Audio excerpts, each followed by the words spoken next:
Hi guys! Welcome back sa aking YouTube channel. So for today's video, isi-share ko naman sa inyo guys yung aking pagre-remed at saka nag-report ako ngayong araw sa agency namin para magbayad ng aking balance.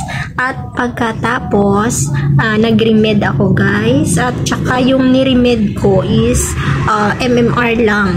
Yung MMR is yung para yun sa measles dito. Ayan, dito ako tinurukan. So, parang wala. Ayan lang, medyo masakit lang siya. So, pag tinurukan ka daw ng measles, bawal kang tatanungin ka muna kung may allergy ka ba sa manok. Yun. So, sabi ko wala. Ayan, dito banda masakit. Ayan. Ito pala siya. Ito pala siya. Ay, saan ba? Hindi naman siya masyadong kita. Ayan, dito ako tinurukan. So, ayan, at saka bawal daw ko kakain muna ng malalansa. Bawal daw kumain ng malalansa yung itlog, manok, at saka hipon yun.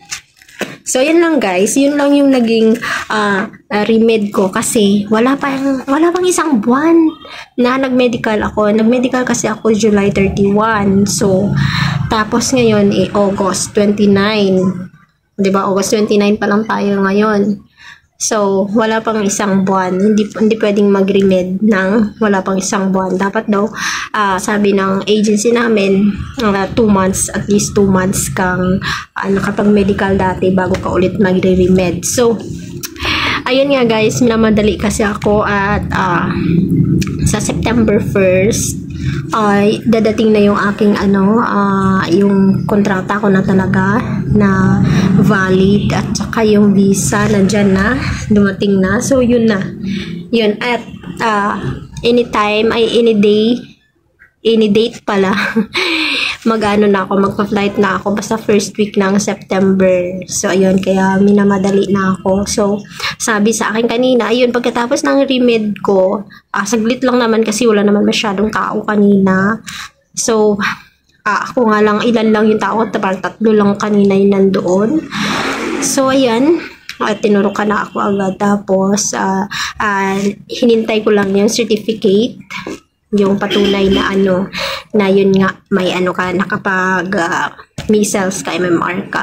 So yun, tapos nagbalik na naman ako agency, lakad na naman. Tapos pinasa ko lang doon yung certificate na yun. Tapos yun, okay na.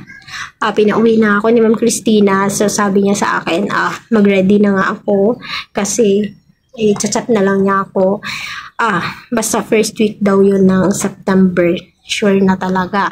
So, kailangan kong maggupit na naman ng buhok. Kailangan ko nung maggupit ng buhok. So, nag-remind siya kanina sa akin.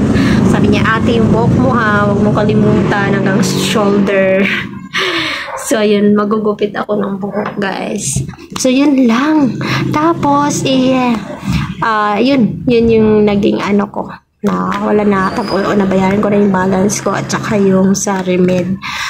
So yun, mag-aasikaso na ako ng aking mga dadalhin. So maggugupit ako ng buhok. Siguro, wala kasi yung matalas na gunting pa dito eh. So yun. Yan lang guys, yung isi-share ko. So, maaga pa akong umuwi kanina. So, dumiretso akong Baclaran. Nagsimba ako. Nagsimba ako sa Baclaran. So, tsaka syempre, chat-chat sa mga group na kasabayan ko. Yung nag-uwa kami na kasabayan ko yung mga naggawa kasi kami ng group chat. Yun. Siyempre, update sa kanila. And, ayun, super excited. At, nauna nga ako sa kanila kahit huli na nga ako nag-apply. No? Wala pang isang buwan, guys. Dumating na talaga yung visa ko. Diba? Ang bilis lang. Kasi nga daw, urgent nga talaga ako. Minamadali na ako ng amo ko. Ayun. So, ayan. Thank you so much, guys, sa patuloy niyong panonood sa aking YouTube channel. Siyempre, huwag niyong kalimutang mag-subscribe dyan sa baba. Pindutin niyo yung notification bell para in case na may i-upload akong bagong video, mano-notify kayo. Okay. Thank you so much. Thank you sa panonood. God bless atin.